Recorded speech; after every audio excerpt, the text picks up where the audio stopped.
noite. Inflação galopante, desnutrição, falta de remédios e uma crise humanitária que já fez 3 milhões de venezuelanos abandonarem suas casas e pedir refúgio em outras nações.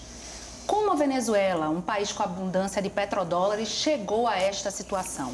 E mais, por que pode estar prestes a se tornar o palco de uma guerra entre as maiores potências mundiais? De um lado, um presidente Maduro que conta com o apoio das Forças Armadas e de países como a Rússia e a China. Maduro prega a soberania venezuelana e vem sofrendo com fortes sanções econômicas impostas pelos Estados Unidos.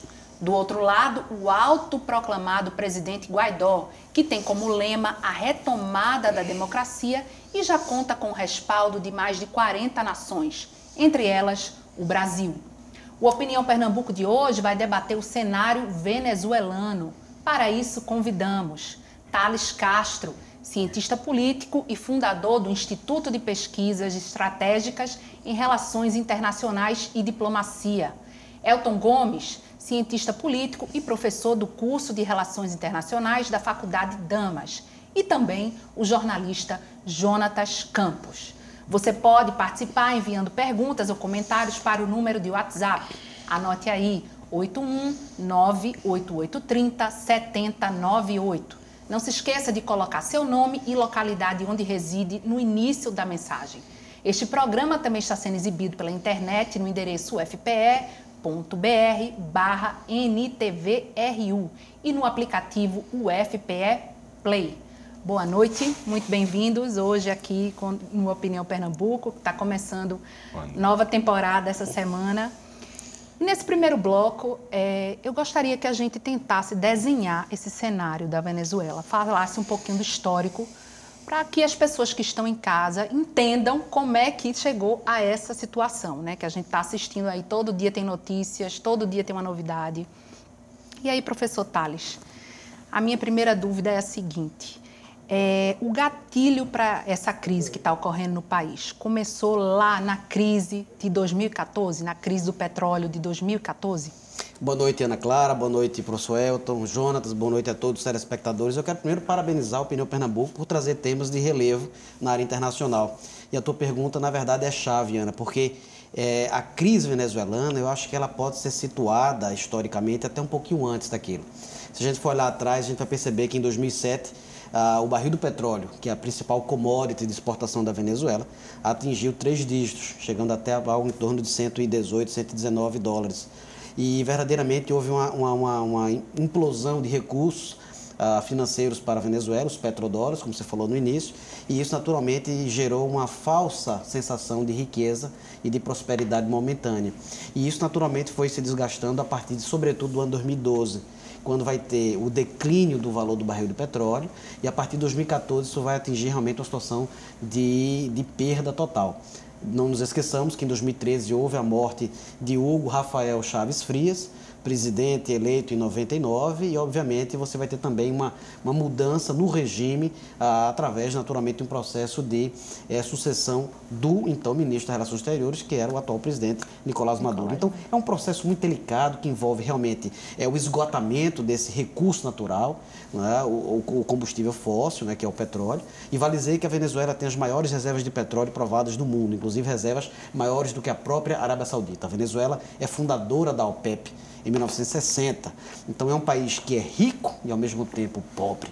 É um país que tem a abundância de recursos energéticos e verdadeiramente vive numa situação de carência, de subnutrição, de insegurança alimentar e verdadeiramente também de desorientação política e também moral.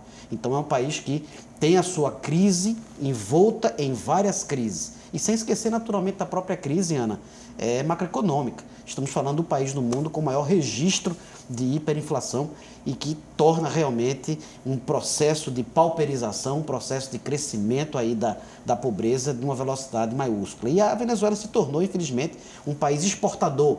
Não estou falando de petróleo, estou falando de pessoas. A Venezuela exporta gente que, na verdade, sente que a Venezuela não é um local, infelizmente, saudável para a sua manutenção, pela sua percepção de posicionamento político e também pela situação dantesca de crise econômica.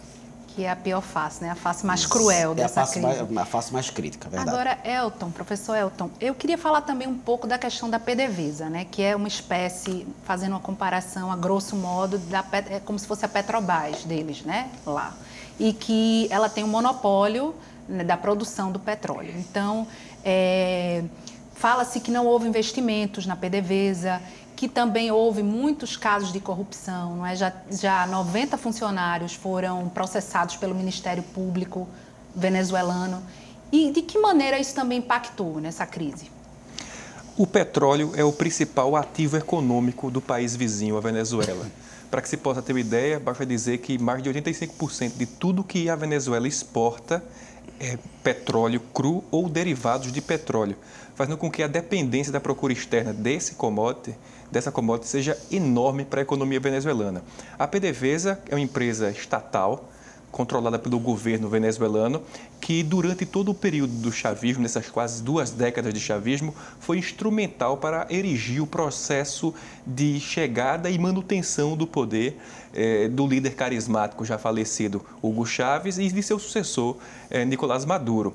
Quando a PDVSA se vê diante de um processo de depauperização provocado pela baixa do preço internacional do petróleo, quando se vê diante de sucessivos escândalos de corrupção que vão à luz, mesmo no contexto no qual os militares venezuelanos controlam a PDVSA e onde a justiça venezuelana, amplamente aparelhada pelo regime chavista, consegue ainda processar quase 100 executivos dessa empresa por malversações e atuação ilícita, desvio de recursos, é claro que você tem um cenário de caos, um cenário de desarranjo, porque esse elemento que dava sustentação econômica ao projeto político e de poder dessa elite que chegou ao poder na década de 1990, não é?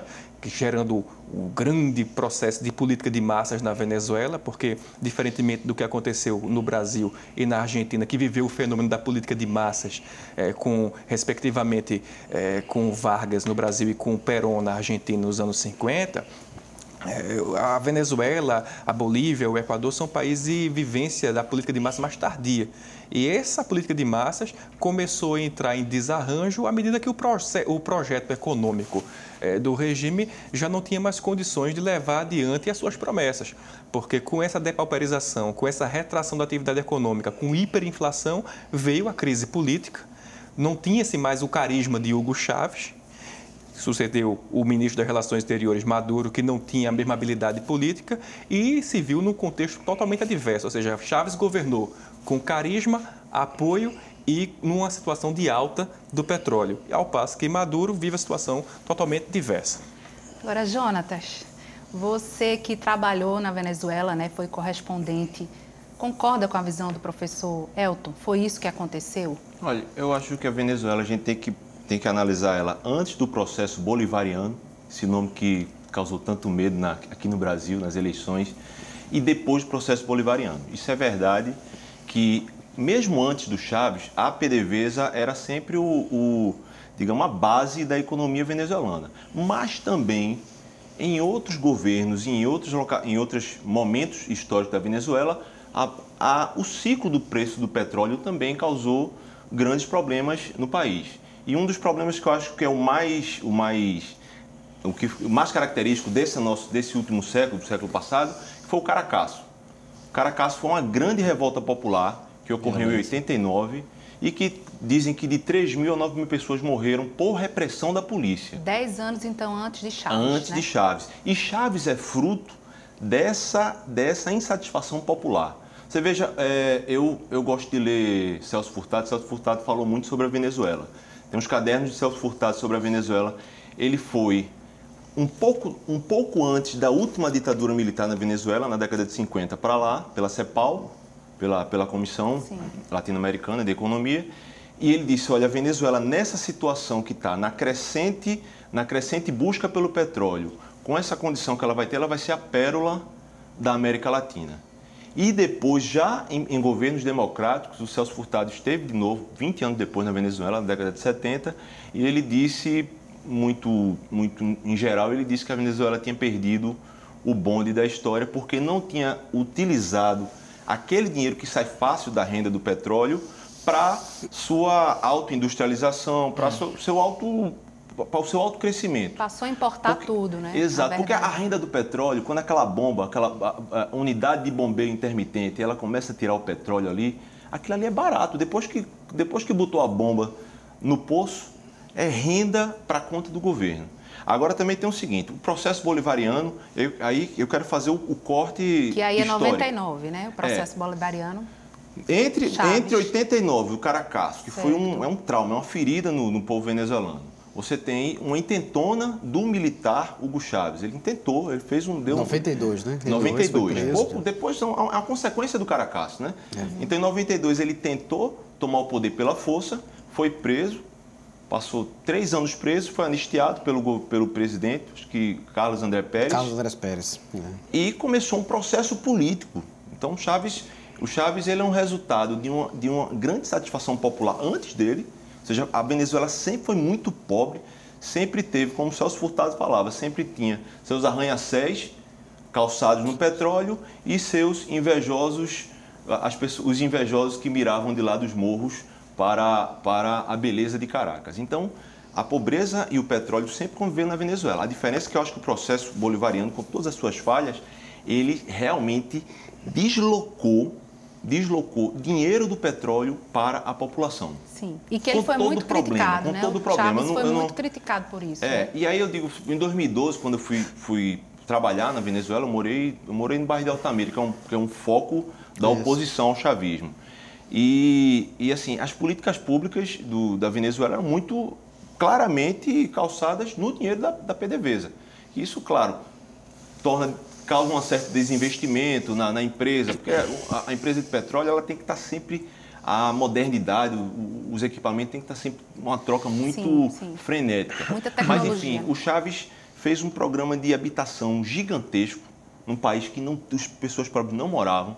O Chávez fez o programa, o Mais Médicos dele, digamos que a célula do Mais Médicos, que acabou aqui no Brasil, começou na Venezuela, que era o Barrio Adentro, era um programa que era exatamente esse intercâmbio de petróleo pelos serviços prestados pelos médicos cubanos. Isso aí realmente é uma outra coisa incrível que houve na Venezuela. Então, o Chávez fez políticas públicas com o dinheiro do petróleo e esse período bolivariano ele foi combatido, na verdade. A Venezuela tem uma oposição fortíssima. Sim. Na minha época, quando eu cobri as eleições de Chávez, o Henrique Capriles era o governador do estado Miranda e ele concorreu com o Chávez e perdeu por uma média de 10% dos votos.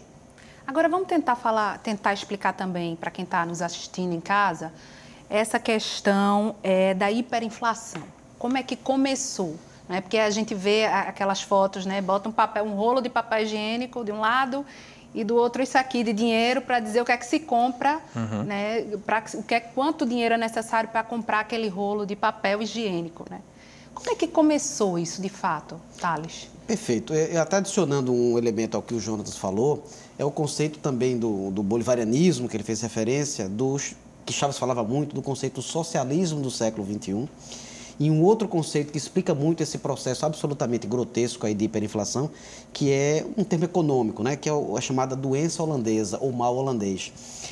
E isso acomete geralmente países que são ricos em petróleo e que acabam gerando um comportamento rentista dependente.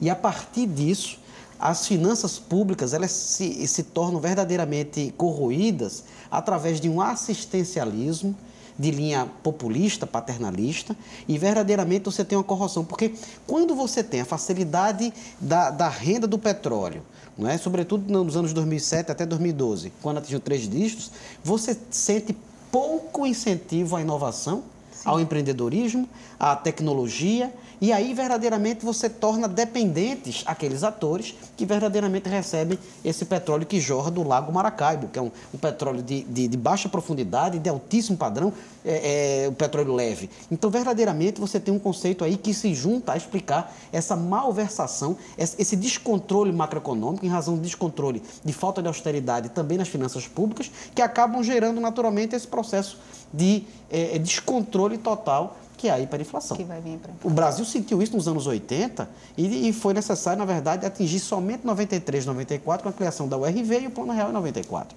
E foi necessário muita dor, 7 planos e mudanças de moedas sucessivas no caso do Brasil, desde o Plano Cruzeiro em 86. Então, realmente, parte disso é uma estrutura política e também rentista, o mal holandês e, verdadeiramente, finanças públicas absolutamente mal geridas. Agora, após... Eu vou só te pedir licença, porque a gente vai para um curto intervalo, hoje falando sobre o cenário venezuelano. A gente volta já.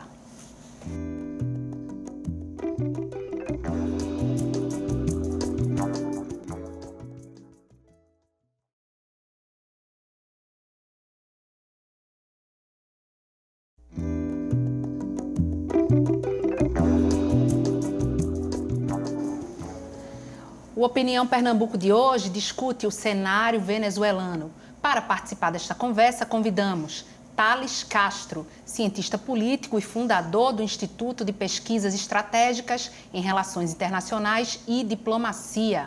Elton Gomes, cientista político, professor do curso de Relações Internacionais da Faculdade Damas. E também o jornalista Jonatas Campos. Você pode participar enviando perguntas ou comentários para o número do WhatsApp. Anote aí, 81988307098. Não se esqueça de colocar seu nome e localidade onde reside no início da mensagem. Este programa também está sendo exibido pela internet no endereço fpe.br/NTVRU e no aplicativo UFPE Play. Professor Thales, vou pedir só para você explicar esse conceito rapidamente da maldição holandesa que a gente ficou aqui debatendo no intervalo. Esse é um termo muito importante para o telespectador da Opinião Pernambuco, porque o mal holandês ou doença holandesa, ele acontece quando um país tem uma forte dependência de recursos naturais e não há um incentivo, naturalmente, à diversificação, à industrialização. E também você tem problemas atrelados a isso. O câmbio se torna valorizado, geralmente o custo de vida aumenta muito e o país, na verdade, entra numa dependência muito desses recursos e, obviamente, o país entra em bancarrota no médio prazo. Então, controle cambial, elevação, naturalmente, do custo de vida, inflação vem logo galopando logo depois e aí, naturalmente, é um desastre muito grande. O que seria uma bênção, o petróleo acaba sendo uma maldição. Uma maldição. Pronto, explicado. Vamos passar agora. Elton, queria te perguntar o seguinte. Na sua opinião, a Venezuela está sobre um regime ditatorial? A gente pode realmente chamar assim, falar que Maduro é um ditador? Você poderia dizer que a Venezuela pode viver um regime que é formalmente democrático, mas que tem acentuadas características autoritárias. Na verdade, nessa parte do mundo em que fica a Venezuela, chamada América do Sul, você tem uma pletora e uma prodicidade histórica de regimes com acentuadas características autoritárias, democracias tuteladas pelas Forças Armadas e baixa participação popular, cultura cívica e cidadania. O caso venezuelano, ele se coloca num contexto muito específico que é, como o Jonas falou, tem que ser visto muito antes desse processo atual, é antes do bolivarianismo. Acho que a origem de todo o processo se dá com o Pacto de Ponto Firme. O Pacto de Ponto Firme é um acordo entre as elites políticas venezuelanas, assinado em outubro de 1958, que estabelecia uma espécie de revezamento de elites no poder. Essas elites, a exemplo da elite chavista, eram elites rentistas que se beneficiavam do elemento do petróleo para poder garantir o seu projeto de poder. No período do bolivarianismo, você vai ter um grande programa de obras públicas que realmente leva a termo uma inovação em termos políticos na Venezuela, mas isso é feito com o populismo, isso é feito com o culto à personalidade do líder, isso é feito com a criação de milícias politicamente orientadas pelo chavismo e com a intensa participação da caserna nesse processo, posto que a origem primeira, a alma mater do próprio Hugo Chávez é as Forças Armadas, é o Exército, ele era paraquedista do Exército venezuelano. E isso fez com que, à medida em que Chávez passa por vicissitudes políticas, sejam elas provocadas pela ação estrangeira, seja ela provocada pela desvalorização do petróleo e, por fim, pela explosão do gasto público, que associado a uma prática que nós vivemos no Brasil na década de 80, que era o câmbio fixo, o câmbio ditado pelo Estado, levou ao desarranjo econômico. O seu sucessor, Maduro, teve que se garantir muito mais na força do que o próprio Chávez. Isso fez com que o regime chavista, que já tinha acentuadas características autoritárias, se convertesse praticamente em uma ditadura. Se não é uma ditadura proclamada é uma ditadura de fato, porque os opositores estão presos ou exilados. Você tem uma Suprema Corte que foi apontada e foi manipulada pelo atual governo. Você tem uma comissão eleitoral que também é controlada por esse governo e, efetivamente, o último bastião desse mecanismo que se estabelece na Venezuela se dá via Forças Armadas. Os militares que durante 20 anos tiveram amplos privilégios naquele regime controlam hoje a distribuição de alimento, a produção de petróleo, a venda de remédios e a construção e distribuição de casas populares. E eles são bem presentes nas ruas, Sim. né? Veja, a Venezuela tem uma pletora de generais. Na última semana que antecedeu o evento que culminou na autoproclamação de Guaidó como presidente, Maduro promoveu 25 coronéis a generais, mostrando que ele quer um apoio irrestrito das Forças Armadas para poder se garantir no poder, porque com o isolamento diplomático, fome, hiperinflação, distúrbios civis e uma oposição que, veja, a fragilidade do regime venezuelano hoje é tal que mesmo estreante como Guaidó, um jovem deputado de primeiro mandato de 35 anos de idade, chegou à presidência da Assembleia Nacional, que é o último elemento do governo venezuelano que não é controlado pelo chavismo, tem a maioria da oposição, conseguiu se fazer um líder e ser reconhecido internacionalmente no tanto que ele foi, mostrando já a debilidade desse mecanismo do chavismo. Isso é legal. Aí eu estou abrindo eu queria fazer um comentário seguinte, porque eu tenho uma certa discordância. Eu acho o seguinte, Venezuela, no Pacto Ponto Firme até o chavismo, havia uma democracia de representatividade. Inclusive, a participação eleitoral era muito baixa. E o chavismo, ele usa como um dos seus pilares o processo eleitoral como forma de mobilização da sociedade. Então, primeiro que o chavismo fez a população participar das eleições, a reforma constitucional que o Chávez fez em 99, ele foi eleito em 99, chamou uma nova Constituição, referendou essa Constituição por um referendo, né? Claro.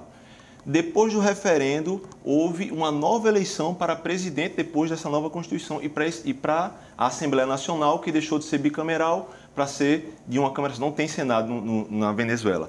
E a partir daí, o chavismo vem ganhando eleições por um processo, pelo menos o processo técnico eleitoral, ele foi elogiado no mundo todo, chegando ao ponto que em 2012, quando eu estava morando lá, uma delegação do Instituto Carter, do ex-presidente norte-americano Jimmy Carter, dizer que, tecnicamente, as eleições da Venezuela são as mais seguras do mundo. Inclusive, então, no voto popular, de Maduro, essa não mais de Maduro, mas a eleição de Maduro, ela foi realizada pelo mesmo processo eleitoral, pelas mesmas urnas construídas em Taiwan e certificadas pela oposição e pelo chavismo. Há que se lembrar que nessa eleição de Maduro, de maio do ano passado, houveram candidatos opositores. Então, assim, é polêmico essa posição do professor, porque eu acho que o chavismo ele faz um recorte histórico e ele usa o processo eleitoral como forma de participação da população. Então, sim, as pessoas votavam. Inclusive, a Venezuela não tem um voto obrigatório e tem uma das maiores participações do voto popular da América Latina, em torno de 80%. Me permita, evidentemente que nós temos os aspectos formais da democracia na Venezuela do ponto de vista daquilo que a gente pode chamar de procedimentalismo democrático. Eleições regulares e periódicas que confirmam ou, em tese, e outras formas de participação popular. Outras formas de participação. Me permita, por favor. Eu dizia que nós temos os elementos formais de representação diplomática na Venezuela.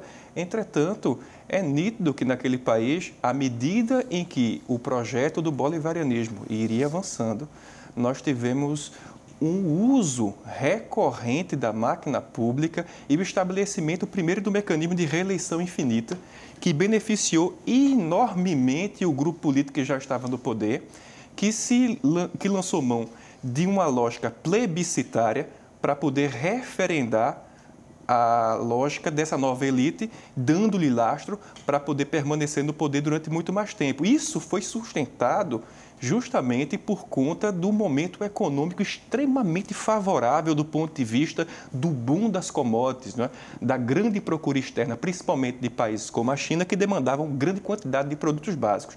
À medida em que esse processo foi retraindo, ainda no governo Chaves, você teve um aumento da intervenção do Estado na economia, a tal ponto que na Venezuela as grandes operadoras de hidrocarbonetos, né, do setor petrolífero, tiveram que ceder o seu controle para a PDVSA e aquelas que se recusaram tiveram os seus bens confiscados, gerando um ambiente de insegurança jurídica naquele país que afastou os investimentos estrangeiros, deixou o país quase que exclusivamente dentro de uma lógica de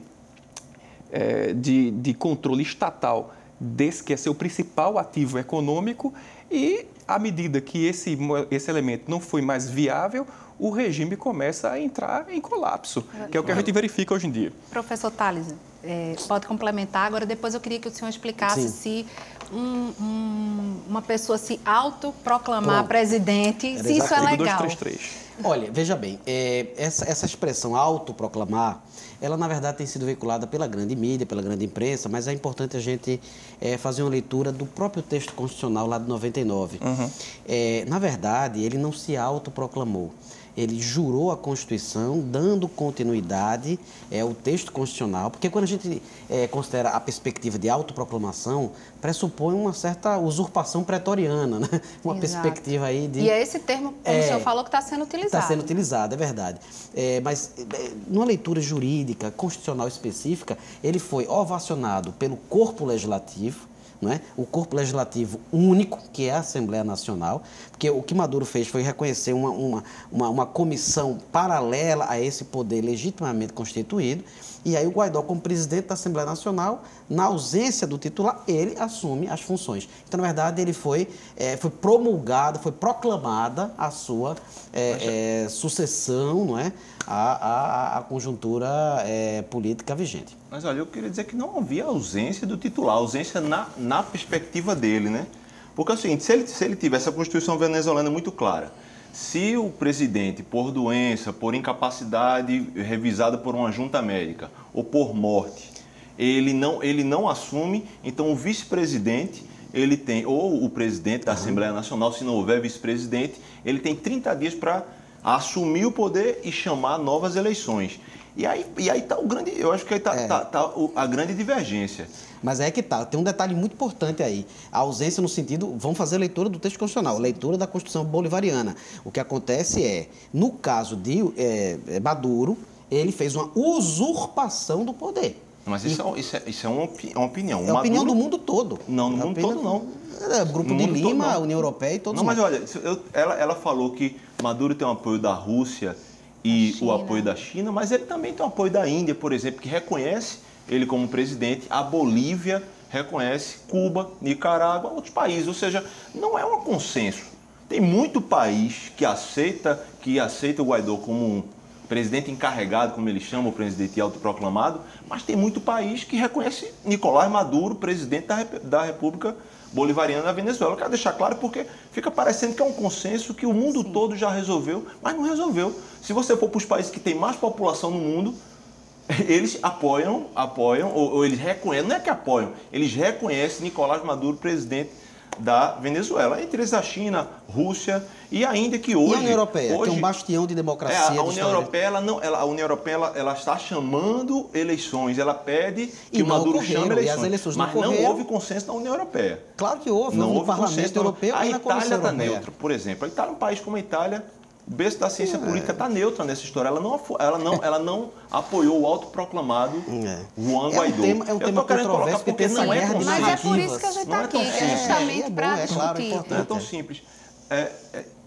E só concluindo assim, então eu sei que há muitos questionamentos quanto ao presidente Maduro, não estou defendendo ele, mas eu quero dizer que ele também não está só, tá entendendo? E eu acho que a geopolítica é um problema geopolítico, tem essa parceria da China com a Venezuela, vem desde Hugo Chávez. A China tem, como já está noticiado na imprensa, 30 bilhões de dólares investidos na Venezuela em petróleo, ou seja, o dinheiro da China está debaixo da terra ainda, esperando para ser retirado. E tem o governo Trump, Sim, as sanções. esse problema que é o governo Donald Trump, que está, para mim, eu acho que o problema é mais geopolítico. Há uma preocupação dos Estados Unidos da América com a maior presença da China aqui na América Latina. 40% dos investimentos da China na América Latina estão na Venezuela. Professor Elton fez um sinal como se estivesse querendo complementar. Bom, é importantíssimo que se tenha em mente que, é claro, a posição de Juan Guaidó é contestada.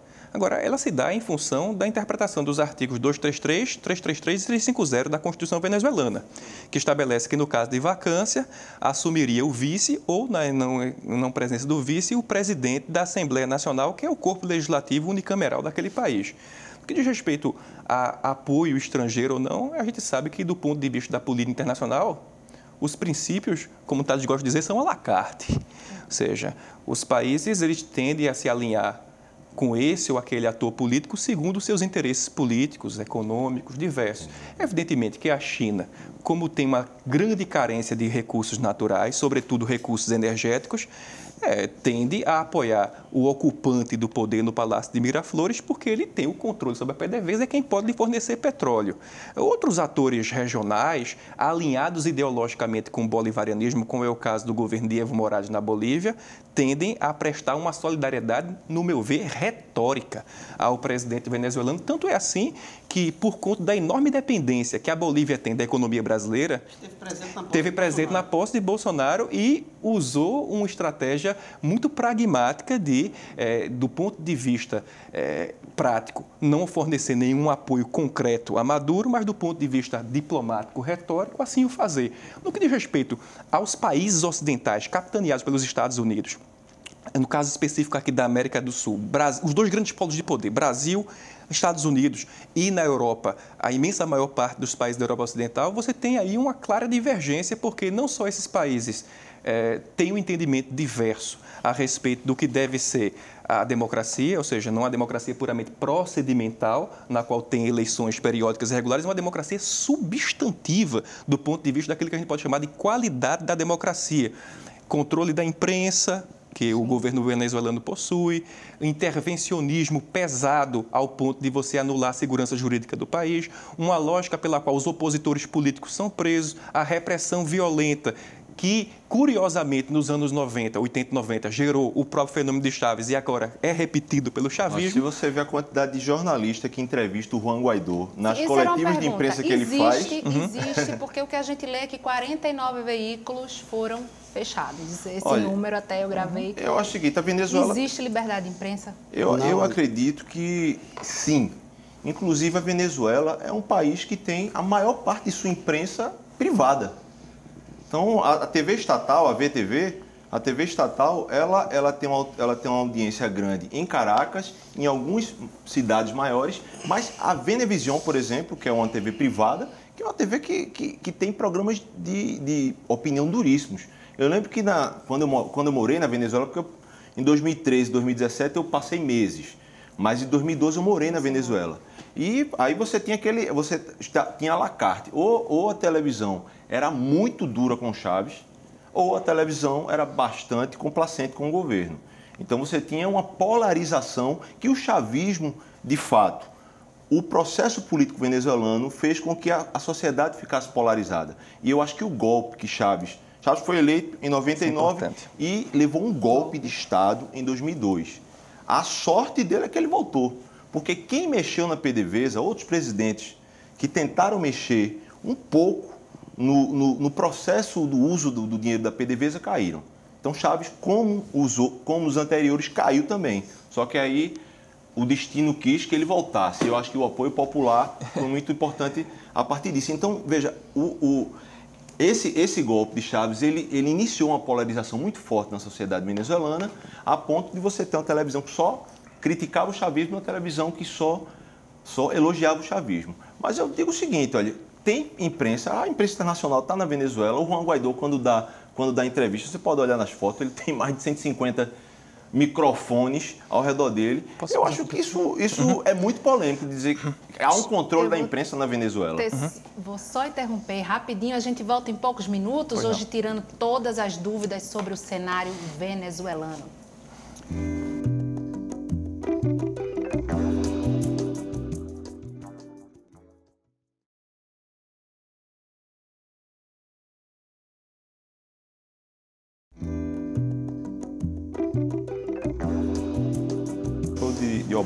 Estamos de volta com nossa conversa sobre o cenário venezuelano, que entra agora no seu terceiro e último bloco.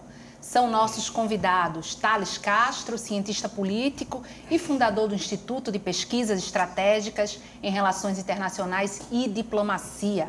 Elton Gomes, cientista político e professor do curso de Relações Internacionais da Faculdade Damas. E também o jornalista Jonatas Campos. Eu vou voltar aqui porque já temos algumas perguntas. Vou ler aqui Marcone Adriano de Igaraçu. Boa noite, parabéns pela discussão. Obrigada. Qual será o interesse dos Estados Unidos na situação venezuelana e por que os Estados Unidos reconheceram Juan Guaidó em apenas alguns minutos após a sua autoproclamação como presidente interino? Aí faz um comentário. É bom lembrar que a Venezuela é o país com as maiores reservas de petróleo. Eu acho que o reconhecimento do presidente Trump, pouco tempo depois do Guaidó ter sido juramentado, novo presidente, se deu naturalmente em razão de um antagonismo que é muito antigo na Venezuela, entre Venezuela e Estados Unidos, as relações bilaterais americanas. A Venezuela e os Estados Unidos estão ambos sem embaixadores há anos.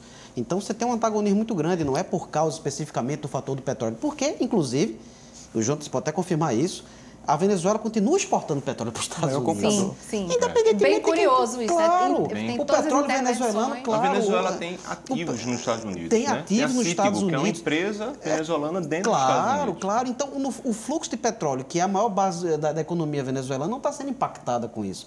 Então, é muito mais no campo político, ideológico e simbólico. Eu acho que o elemento simbólico também tem um peso muito grande. Então, o antagonismo se dá no fato de que, oportunisticamente, surgiu um momento para que o presidente Trump reconhecesse o Guaidó e, a partir daí, logo depois, 2h30 depois, o Brasil também reconheceu o Guaidó como presidente legítimo, como o Grupo de Lima, que é composto de vários países aqui na América Latina e também outros na Europa. Então, na verdade, eu acho que a gente associar o elemento petrolífero com a questão do interesse americano, eu acho que não tem muita liga, muita sustentação concreta, porque o petróleo já continua sendo vendido, os Estados Unidos são clientes já de longa data, não é, do petróleo venezuelano. Agora, meu nome é Edivan, moro em Tegipió. As intervenções dos Estados Unidos são sempre de domínio sobre riquezas de países e depois de ajuda financeira.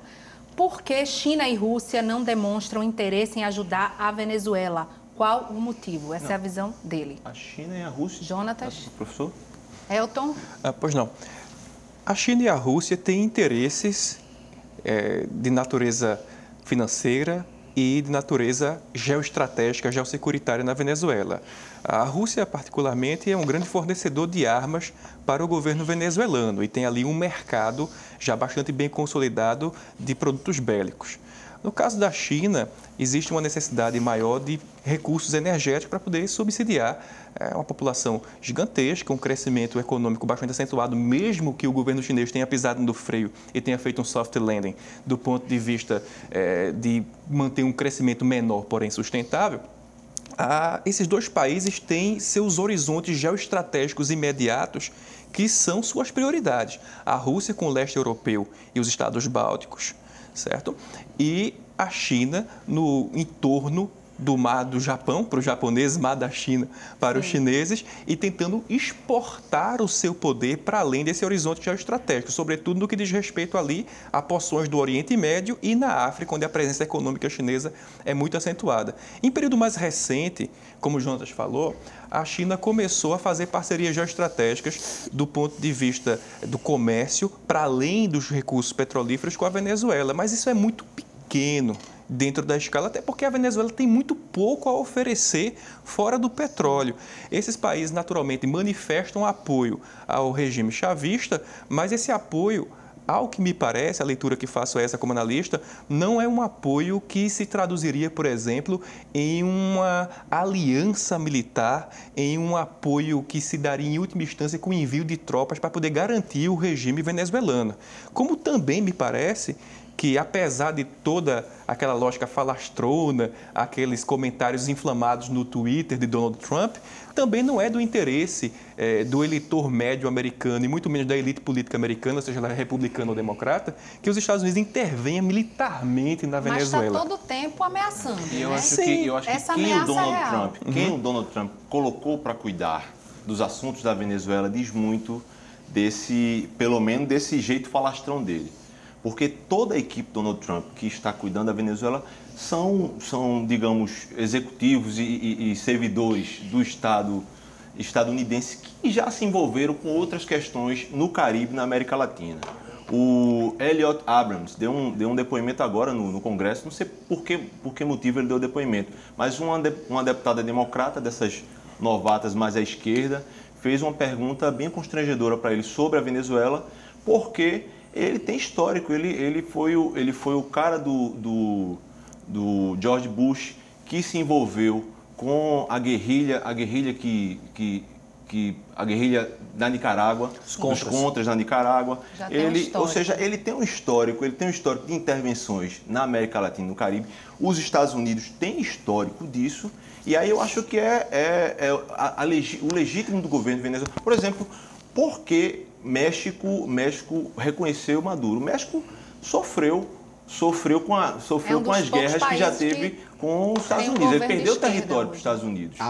Então, assim, aquele Caribe vive sob intervenção norte-americana, e aí, nesse momento, a Venezuela se coloca com as armas que tem, e aí eu concordo, ele tem aliados, que é um aliado à Rússia, que é um aliado que fornece armas, que fornece tecnologia militar, mas tem um aliado que é a China, que eu acho muito importante, que ela não investe só... Claro, o que ela quer da Venezuela é o petróleo, isso é claro demais, mas o investimento chinês lá, eu fui na Chery, a Venezuela tem uma fábrica da Chery, ela monta os carros da Chery lá, mas é um indicativo de que a China tem condições de fazer um intercâmbio mais consolidado com o país. Agora eu queria ler uma declaração, né, de Maduro recente, inclusive, abre aspas: a Venezuela recebe armamento russo do tipo mais moderno do mundo.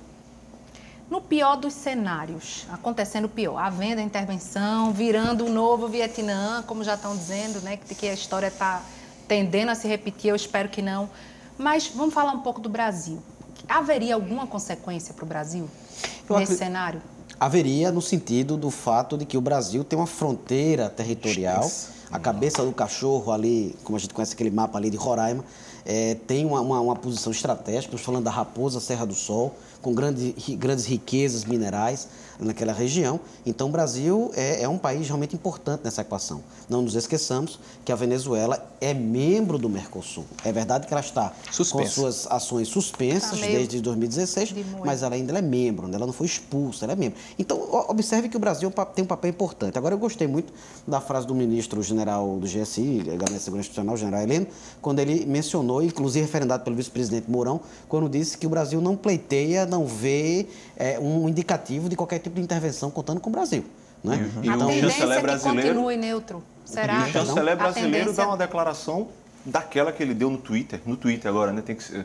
Eu acho irresponsabilidade. Eu acho que eu vi a responsabilidade do vice-presidente Mourão, que eu acho que ele traduz o que é a diplomacia brasileira, e o chanceler brasileiro diz que ele reclamou da reunião que houve em Montevidéu, que foi uma tentativa da União Europeia com o México e o Uruguai de buscar o diálogo entre as partes na Venezuela. Foi no dia 7 de fevereiro. Reunião inaugural do Grupo Internacional de Contato sobre a Venezuela. Exatamente, foi em 7 de fevereiro. Mas se falou da reunião, mas eu não vi, ou pelo menos meu entendimento, parece que nada de concreto, na verdade... Não, saiu indicativo de que... O indicativo foi um texto, só não foi assinado pelo México, mas foi assinado pelo Uruguai, inclusive. Que o texto dizia, solicitando que o governo venezuelano, ou seja, o Nicolás Maduro, chame eleições livres, fortemente monitoradas internacionalmente e que aceite a tal ajuda humanitária dos Estados Unidos, que está bloqueando as contas da Venezuela, bloqueando bilhões e bilhões, e está oferecendo 20 milhões de dólares em ajuda humanitária. Mas até agora não houve resposta, né? Eu digo assim... Que... Não houve resposta do governo, mas eu acho que foi um indicativo que sai da linha de guerra, que eu acho que é a linha do governo Bolsonaro, que eu não sei se é porque o Mourão não concorda, o Bolsonaro, o chanceler de Bolsonaro quer guerra, o Mourão não quer, mas é a linha dos Estados Unidos, até agora. Elton quer complementar? Alguns pontos que eu julgo relevantes a partir disso que foi colocado por Thales e mais agora por Jonathan. Primeiro que a gente não pode comparar a América Central com a América do Sul do ponto de vista do interesse geoestratégico norte-americano. Os Estados Unidos já realizou mais de 100 intervenções na América Central, porque ali é a zona de influência geoestratégica imediata dos Estados Unidos desde a época da doutrina Monroe. E no caso da América do Sul, você teve um tipo de relação diferente, porque esses países têm muito mais lastro, têm muito mais recursos, têm muito mais estabilidade política do que os países da América Central. Não são republiquetas, são países com os quais os Estados Unidos têm relações políticas e comerciais desde a época da descolonização com Bolívar e San Martín e depois da declaração de independência com Pedro I no Brasil. Você tem outro ponto muitíssimo importante com relação à relação dos Estados Unidos com a Venezuela é que, durante muito tempo, para se referendar diante do seu público político doméstico, o governo Chávez fez uma retórica diplomática muito pesada contra os Estados Unidos. Quem não se lembra do famoso evento do discurso da ONU, em que o Chávez vai discursar depois do Bush e diz que aqui discursou o diabo, está com cheiro de enxofre, coisa dessa ordem. Por quê? Ele fazia tudo isso, mas no final do mês vendia a imensa maior parte da produção de petróleo da Venezuela para os Estados Unidos. Então, isso mostra que, na verdade, existiu sempre essa animosidade. Essa animosidade se intensificou à medida que a Venezuela não foi capaz de, com os petrodólares, garantir o projeto de poder dessa nova elite.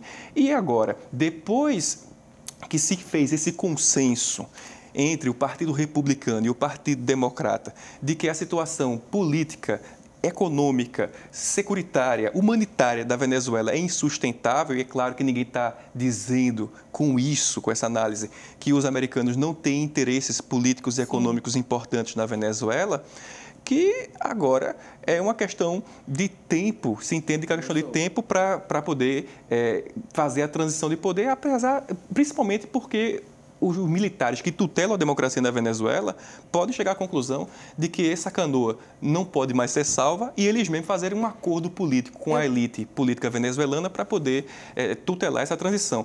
Ou seja, você tem uma lógica dentro da qual, nos seus aspectos mais fundamentais, primeiro, você tinha uma lógica de sanções que começou lá com o governo Bush. Sim. Ela se intensificou com o governo Obama.